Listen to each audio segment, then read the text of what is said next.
અમરેલી જિલ્લાના બગસરા ખાતે આવેલા એસટી બસ સ્ટેશન પર રાજ્ય સરકાર દ્વારા અત્યાધુનિક બસ સ્ટેશન અને વર્કશોપના નિર્માણની કામગીરી ચાલી રહી છે. દરમિયાન નવા બનતા વર્કશોપના ગ્રાઉન્ડ વિસ્તારમાં અચાનક આગ ભભૂકી ઉઠતા અફરાતફરીનો માહોલ સર્જાયો હતો.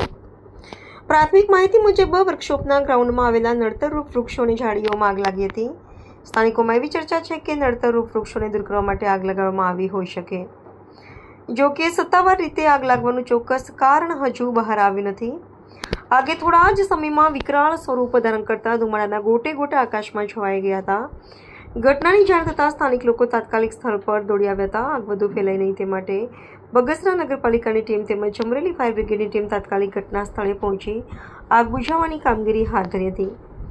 ફાયર વિભાગ અને સ્થાનિક તંત્ર દ્વારા આશરે 2 કલાકની ભારે જહેમત બાદ આગ પર કાબૂ મેળવવામાં આવ્યો હતો. આગની ઘટનાને પગલે સુરક્ષાના ભાગરૂપે આસપાસના વિસ્તારમાં વીજ પુરવઠો પણ તાત્કાલિક અસરથી બંધ કરવામાં આવ્યો હતો. સદનસીબે આ ઘટનામાં કોઈ જાનહાનિ કે મોટી દુર્ઘટના સર્જાઈ ન હતી, જેને કારણે તંત્રને સ્થાનિક લોકોએ હાશકારો અનુભવ્યો હતો. હાલ તંત્ર દ્વારા આગ લાગવાના કારણોની વધુ તપાસ હાથ ધરવામાં આવી રહી છે.